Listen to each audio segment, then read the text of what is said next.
I have a kitchen and I know how to cook stuff. So let's cook some stuff.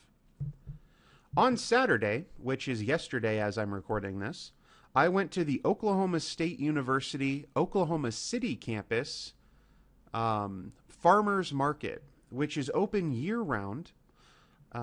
During the spring into summer into early fall months, it's open a little bit longer, and they also have a Wednesday farmers market, which I could never go to because I have a job. And I had never been to the farmers market on Saturday, so I made a point of, let's go to the farmers market. When I got there, right inside the front door, they had a table with some recipe cards that you could take. They were free, or they seemed free. I didn't pay anything for them. But otherwise, like on the table, they had sign up for email updates about the Oklahoma City farmers market and stuff like that. So it seemed like it was just kind of a general info, free take one kind of booth, as opposed to the other ones. And on it, there were a set of recipe cards, of which I grabbed 4. And they're the exact same size and shape as a postcard.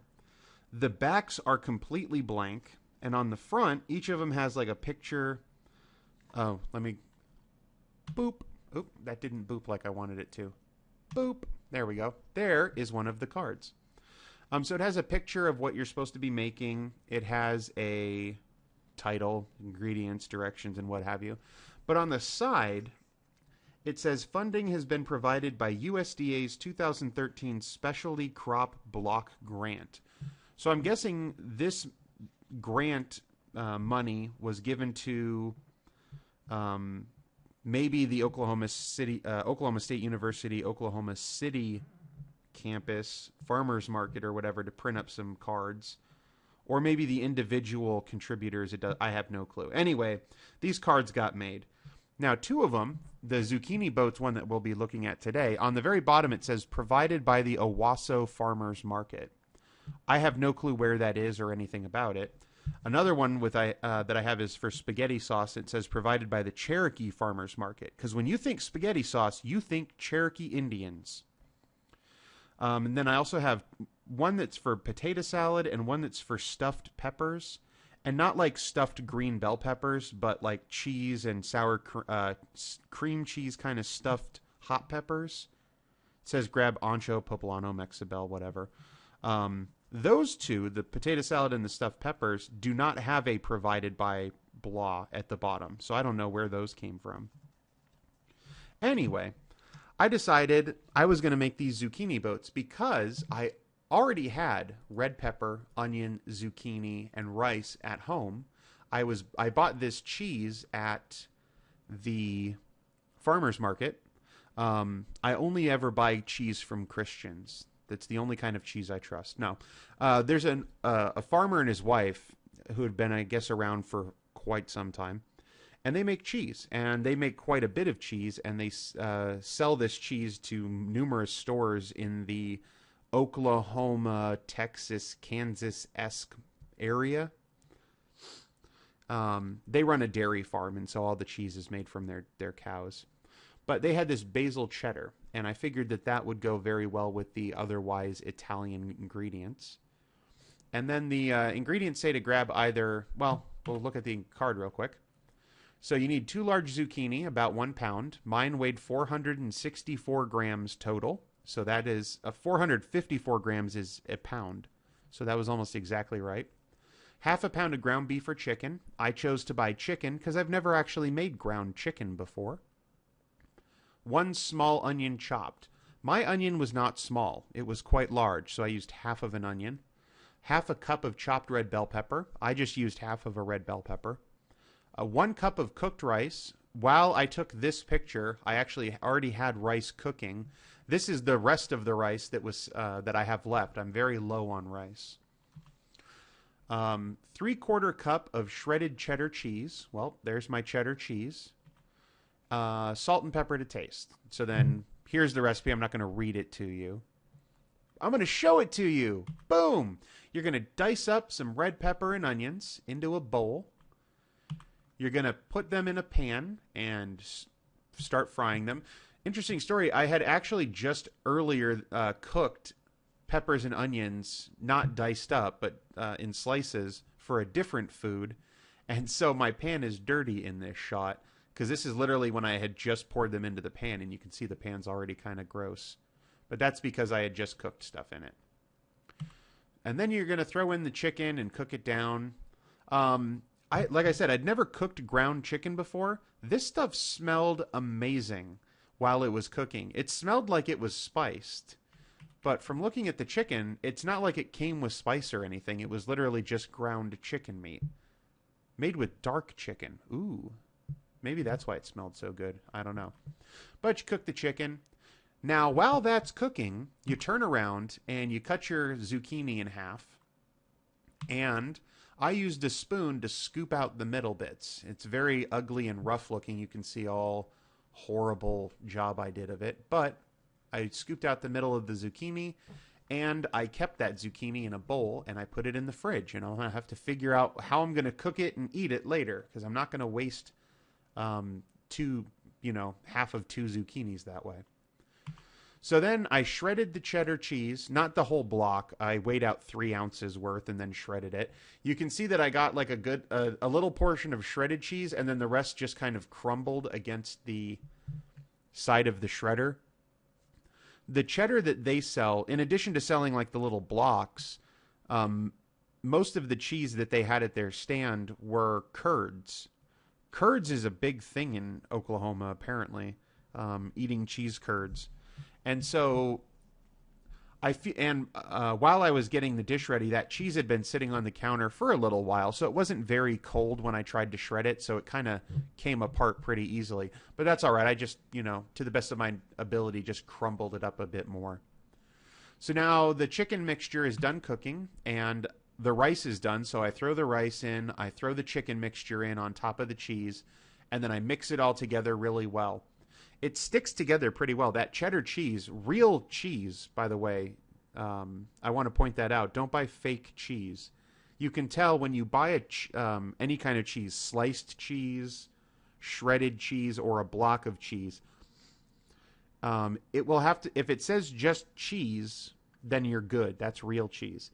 If it says cheese food or cheese food product or anything else, if they have to qualify cheese with some other adjective, specifically when they have to include the word food with their cheese, that's a no-no for me. I like real cheese. So that cheddar melted beautifully. You can't even see it in this picture because it's completely melted throughout all of the rice and chicken and peppers and onions.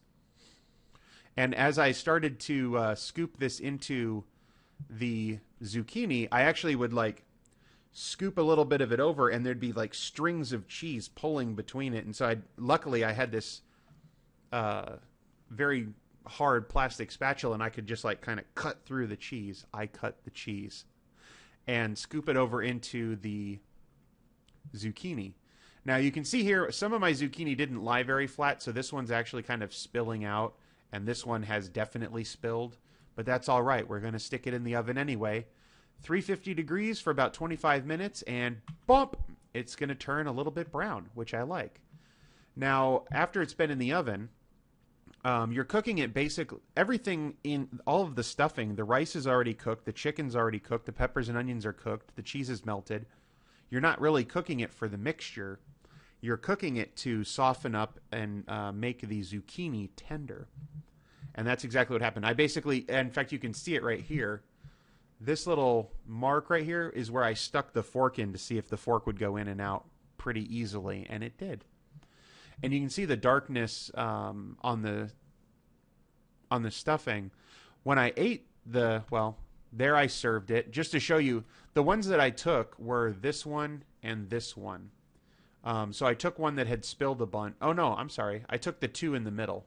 I took one that spilled and then one that hadn't spilled. And I picked them up with tongs. They stayed together pretty well. And there you see it kind of mostly came out clean. Even though this one had spilled, this stuff some of it picked up with the rest of the stuffing. And then I think this chunk I had to pick up separately. But otherwise that melted cheese in there really made it one cohesive unit. and the darkness on top. So the rice got a little bit crunchy, just the rice that was on the very top and got exposed. And I'm guessing some of the cheese played into that too. So when you take a bite of it, it's kind of crunchy at the top, but the inside of that stuffing is still soft and nice. I'll also say that if you don't like the taste of zucchini, obviously this would be a horrible dish because it's stuffed into a zucchini.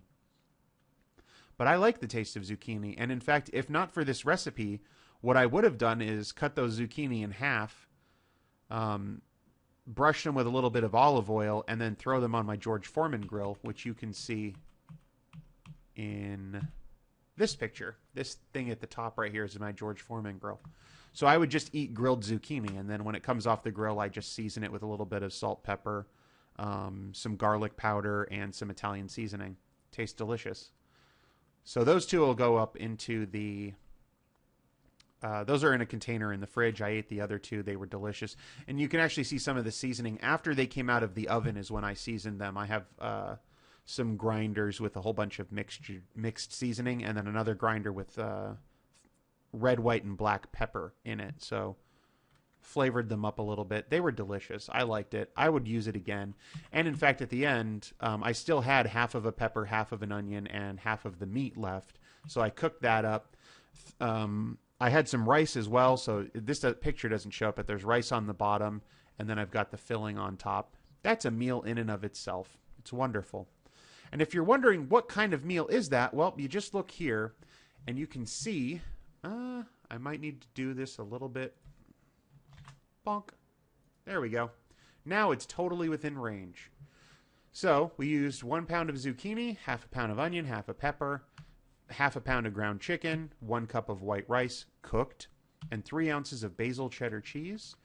So that means all total, if you ate the whole dish all by yourself, it's 1,000 calories, but each of the boats is 250, 9 grams of fat, 6 saturated, 48 milligrams of cholesterol, 48 milligrams of sodium, 21 carbs, 2.5 grams of fiber, about 5 grams of sugar, and 18 grams of protein. So pretty decent dish. I ate 2 of them, so that's about 500 calories worth for dinner. Delicious. I think that's the last picture. Yep, we're back to the beginning. That's some really nice looking vegetable right there. So we're going to go with one more dish. And these pictures I took forever ago. This is a dish called Shakshouka. And this is something that I learned to cook a while ago. And the way that I make it is completely wrong. So this is just the way I make it. In real life, Shakshouka has a bunch of spices in it. And I don't do any of that. So what do we have here? We have an entire red bell pepper chopped up into... I don't know what to call them. I call them strings, but they're not really strings. Just, long pieces. Those are all about 1 inch to 2 inches long. A diced onion, and I diced up some tomatoes. In general, it's 1 entire red bell pepper, and I usually buy a good-sized one. Some of the red bell peppers are like our red bell peppers here, where they're more of a kind of roundish shape. And sometimes you can find the red bell peppers where they grow very long. And actually, those are the ones that I typically buy when I make Shakshouka. And then it's just an entire white onion. And for the tomatoes, I usually buy Roma tomatoes, and it's usually about 5 or 6 Roma tomatoes that I chop up. So then you start frying up the onions. A little bit of olive oil. There's about a tablespoon or so of olive oil in there.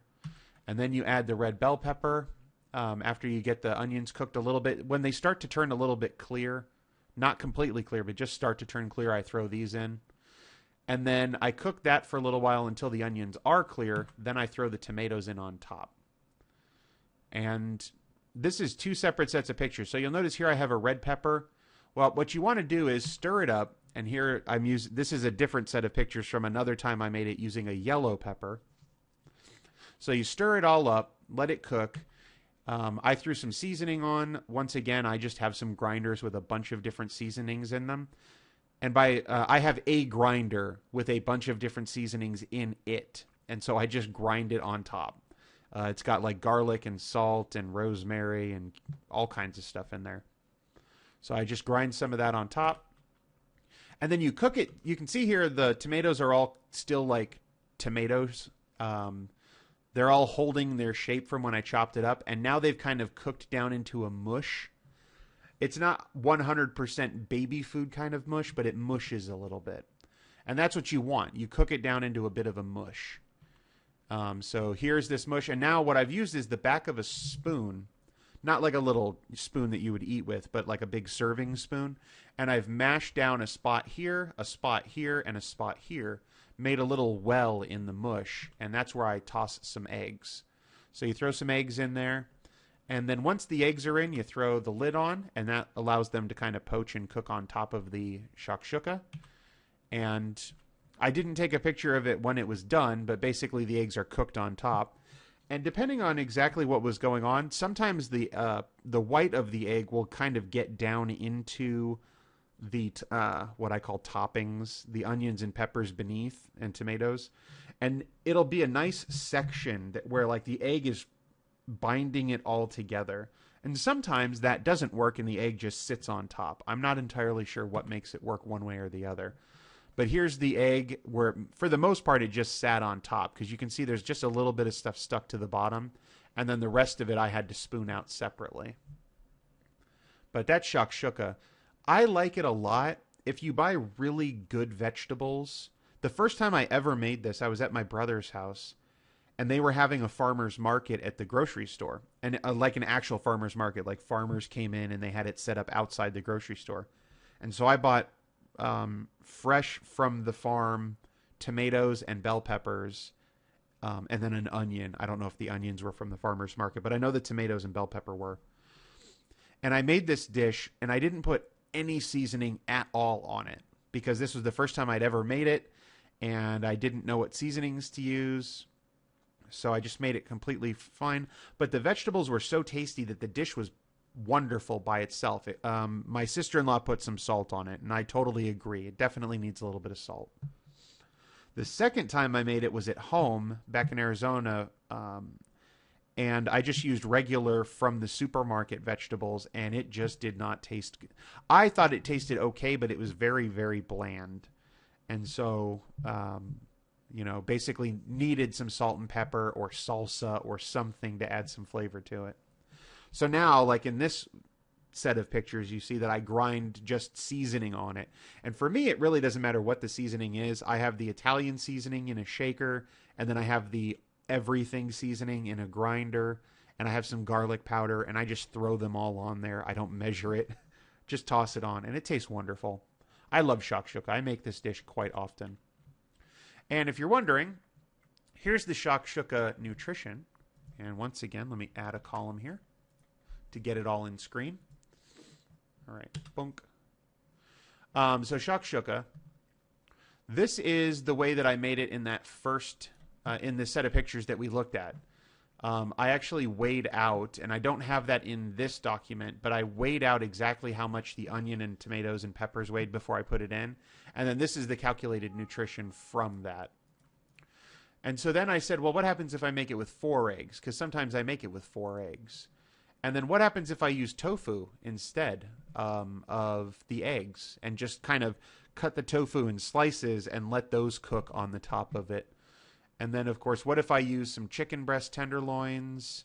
What if I use just 2 of the tenderloins? What if I put 4 of them on the top? And then what if I don't put any protein meat on the top and I just make it by itself?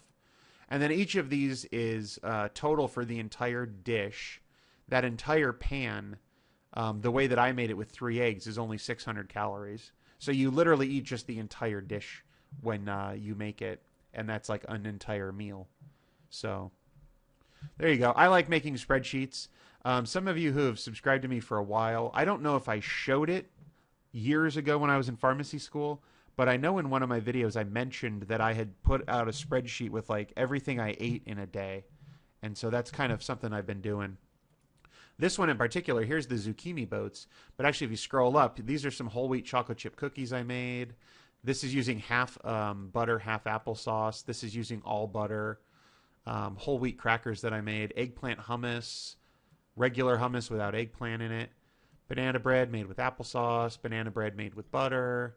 The perfect pancakes, whole wheat pancakes. The shitty pancakes. This is a different, more complicated recipe. These were terrible. These were awesome. There's my Shakshouka. Banana ice cream, which is just frozen bananas and peanut butter that you throw into a blender. This is a salad that I made at work. Ended up being 800 calories. Eggplant sandwiches. Love eggplant, as you might be able to tell. And then this is a breakfast scramble that I buy sometimes for breakfast at work. Made with 3 eggs, tomato, onions, green peppers, mushrooms, and then cheese. So this is some cool stuff. I say some cool stuff. Everything except for this is stuff that I make. I guess I technically make this. It's just a salad bar at work. But, yep. All right, so I might make some other videos soon, but for now I just wanted to do this because I spent a lot of time making food. Until next time, bye-bye.